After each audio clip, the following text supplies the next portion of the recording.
नमस्कार साथियों।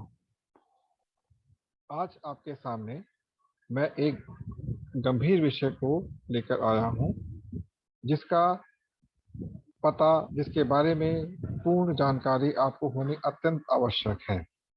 विषय है ई प्रदूषण। मैं आपको इसके कारण और समाधान दोनों से अवगत कराऊंगा। प्रदूषण, जैसा कि हम सभी जानते हैं कि यह संसार 5 तत्वों पृथ्वी, जल, अग्नि, वायु और आकाश से बना है। लेकिन आज इनमें से प्रत्येक तत्व कुछ अशुद्धता के साथ मिश्रित है, जिसे प्रदूषण कहा जाता है। जैसे जल प्रदूषण, वायु प्रदूषण, पृथ्वी प्रदूषण एवं ध्वनि प्रदूषण।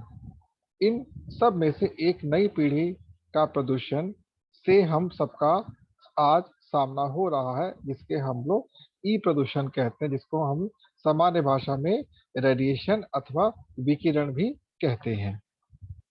प्रतिदिन बढ़ता विकिरण एवं नई स्वास्थ्य चुनौतियां। एक घर हमारा जिसमें हम रहते हैं, अगर ध्यान से देखें तो इस घर में प्रत्येक कमरे में, प्रत्येक कक्ष में कुछ ना कुछ ऐसा इलेक्ट्रॉनिक का सामान रखा हुआ है जिससे कि विकिरण निकल रहा है। चाहे वो मोबाइल फोन हो, चाहे वो लैपटॉप हो, चाहे वो कंप्यूटर हो, चाहे वो टैबलेट हो, चाहे वो माइक्रोवेव हो, चाहे वो फ्रिज हो, इत्यादि इत्यादि।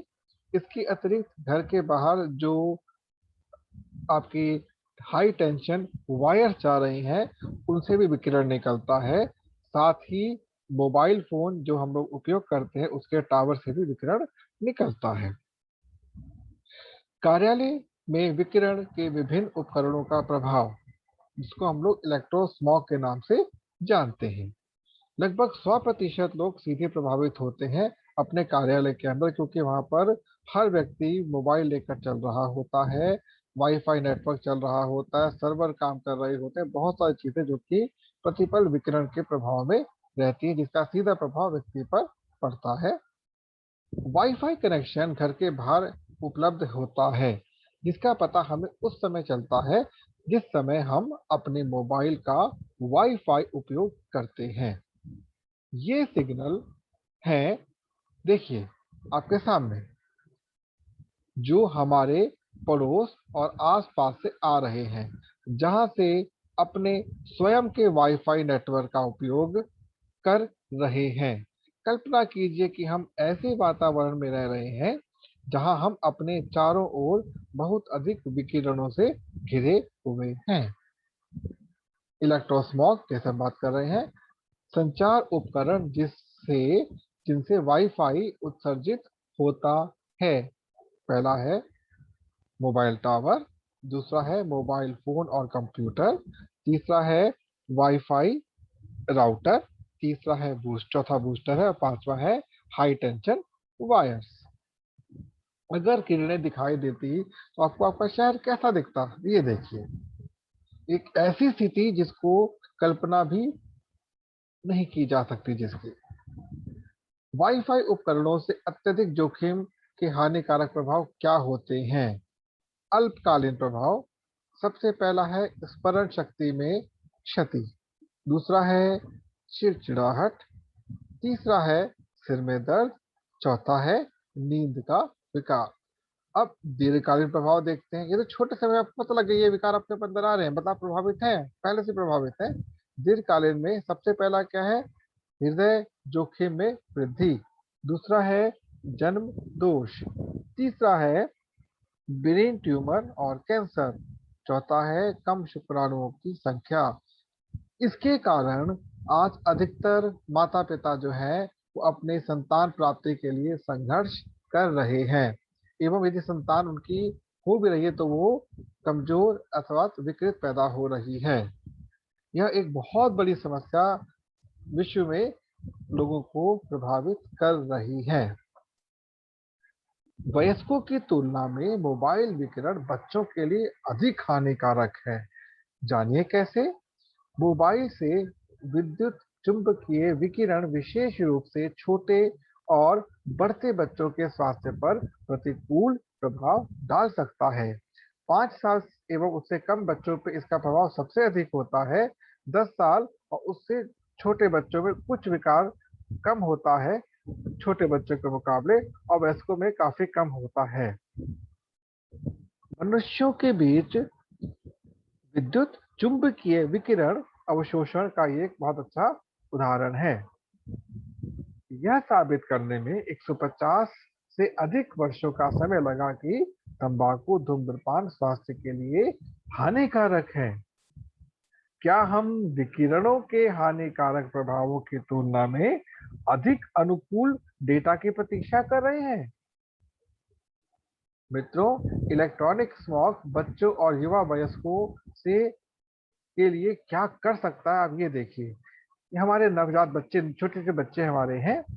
बच्चे वयस्कों की तुलना में जो होता है वो जो आपका सेल फोन जो होता है उसके विकिरण का अपने मस्तिष्क से गहराई से अवशोषित करते हैं, क्योंकि उनकी अभी त्वचा बहुत नाजुक होती है। एक वयस्क की अपेक्षा बच्चे अपने मस्तिष्क से माइक्रोवेव विकिरण की मात्रा का 2 गुना और खोपड़ी के 80 मज्जा में 10 गुना मात्रा में अवशोषित कर सकते हैं। तो सोचिए कितना बड़ा प्रभाव पड़ रहा है बच्चों के ऊपर। अभी कहाँ से बात सामने आई? तो 2012 में जो शोध पत्र हुआ था उसके द्वारा ये पता लगा था कि जो बैन बैरियर होता है जो कि हमारे मस्तिष्क को अतिरिक्त विकिरणों से बचाता है, वही प्रभावित होना शुरू हो गया है। तो प्रभाव तो पड़ना ही है। ये हमारे प्यारे प्यारे बच्चे सबके सब किस ना किसी उपकरण से जुड़े हुए हैं। बच्चों और युवा वयस्कों में प्रभाव अधिक स्पष्ट होते हैं जो निम्न है। पहला क्या है? कम एकाग्रता। दूसरा है सिर का दर्द। तीसरा है स्मृति हानि। चौथा है कम सृजनात्मक कार्य। और पांचवा है थकान। ADHD अर्थात attention deficient hyper activity disorder syndrome and autism से जुड़ा हुआ यह मामला है। ऑटिज्म का अर्थ क्या होता है? आत्म एकाग्रचित दर। बच्चे जो थे प्रारंभिक अवस्था में बड़े शांत रहा करते थे।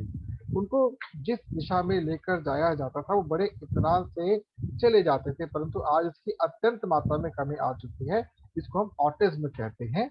ऑटिज्म की जो दर थी वो 70 के दशक तक 10,000 बच्चों में किसी एक में होती थी, मतलब वो इससे परे हो जाता था। परंतु 2012 आते आते यह जो दर है 50 में से एक बच्चे तक आ चुकी है।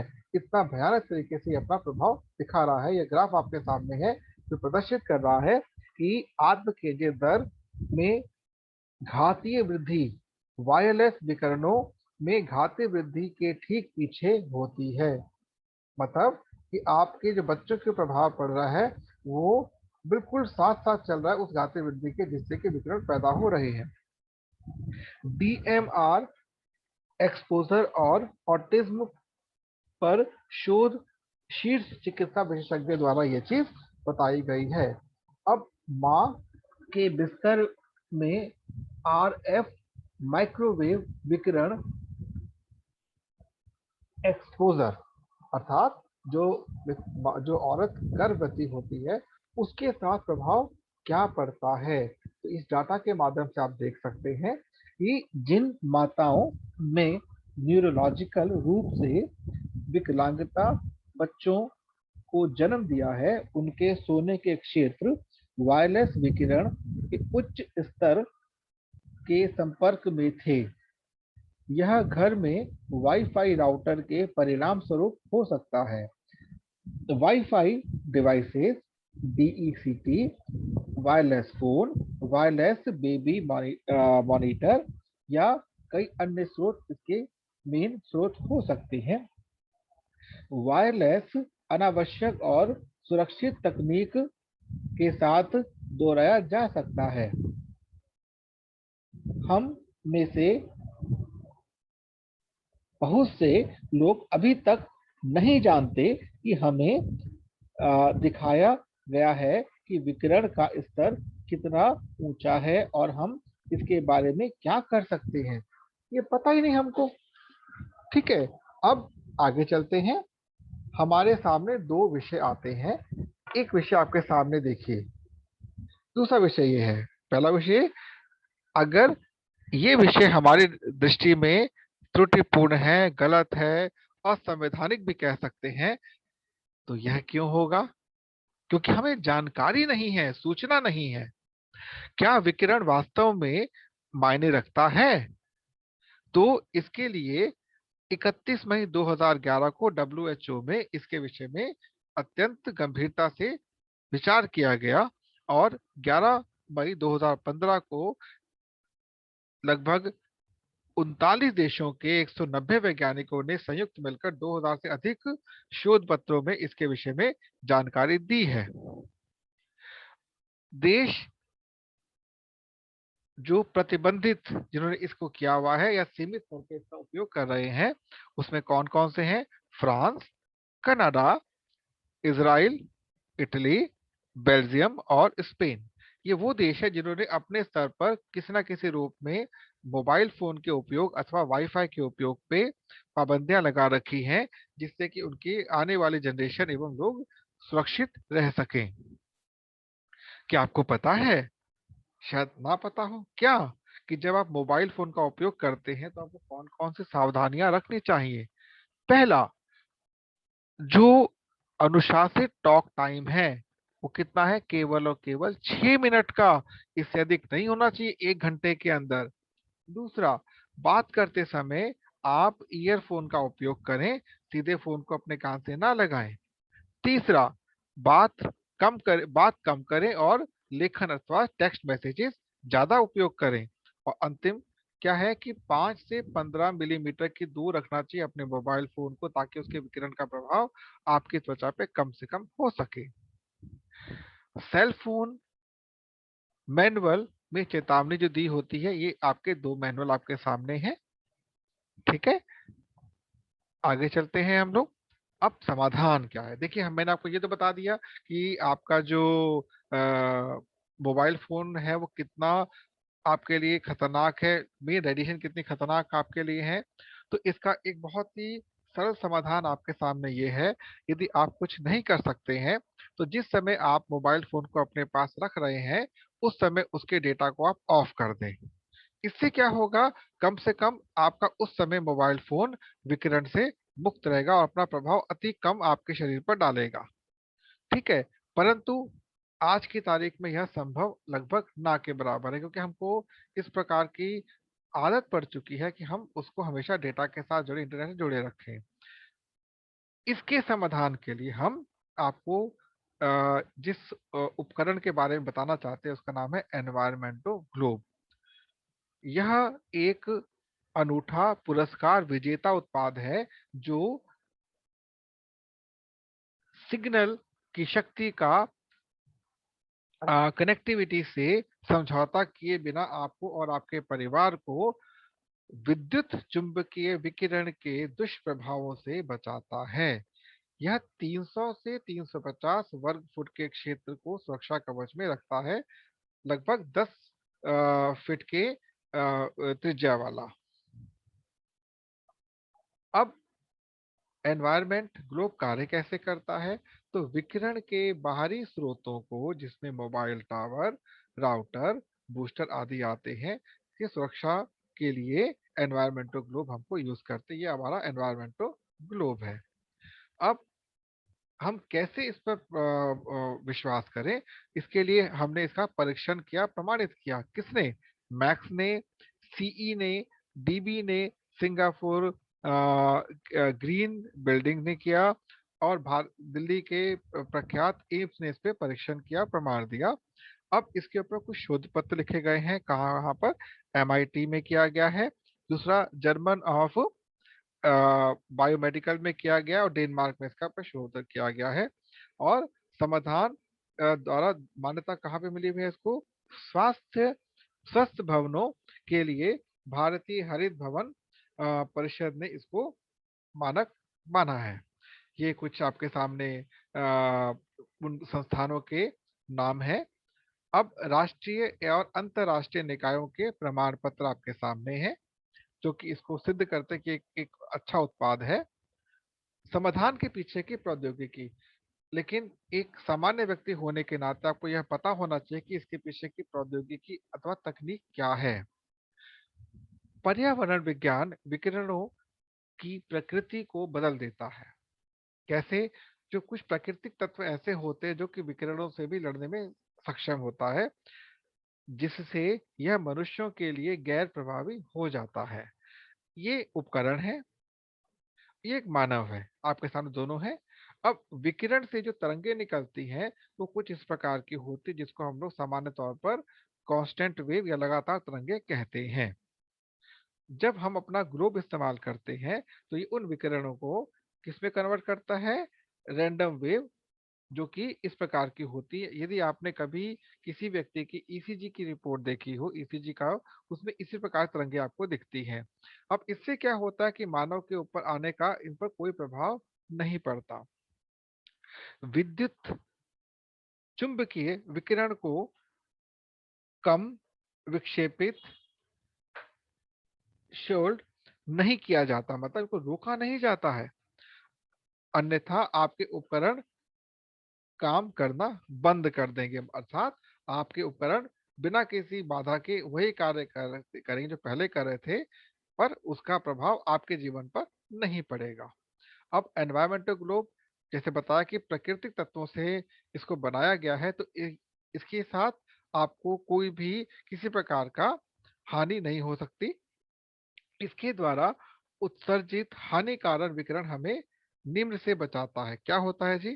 पहला कौन सा है? मोबाइल टावर, जैसा बता चुके हैं। इलेक्ट्रॉनिक उपकरण। तीसरा है वाईफाई इंटरनेट। चौथा है बूस्टर। पांचवा है अन्य जो आपके मोबाइल के, जो आपके लैपटॉप और कंप्यूटर इत्यादि हैं, और सर्वर जो कंपनी में यूज होते हैं। इसका उपयोग कहाँ कहाँ पे हम लोग कर सकते हैं?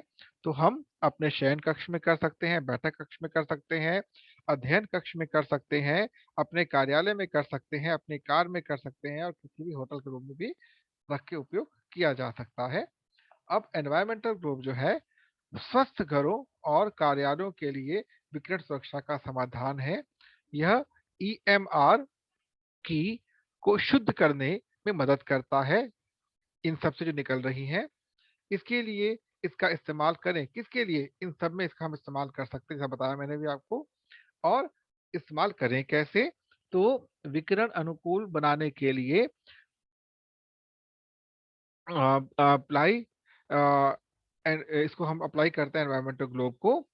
ये 300 से 350 वर्ग फुट में के क्षेत्र को शोध मतलब साफ करता है। हमें सप्ताह में एक बार इसको कह सकते हैं चार्ज करना होता है, और वो भी किससे? केवल 15 मिनट के लिए। और करने तरीका क्या होता है? सूर्य के प्रकाश के सामने इसको रख दीजिए। देखिए, 2 ग्लोब हम रखे हो सूर्य के प्रकाश के सामने, मात्र 15 मिनट के लिए। और यदि किसी कारणवश समय बढ़ भी जाएगा तो इस पे कोई प्रभाव विशेष नहीं पड़ेगा।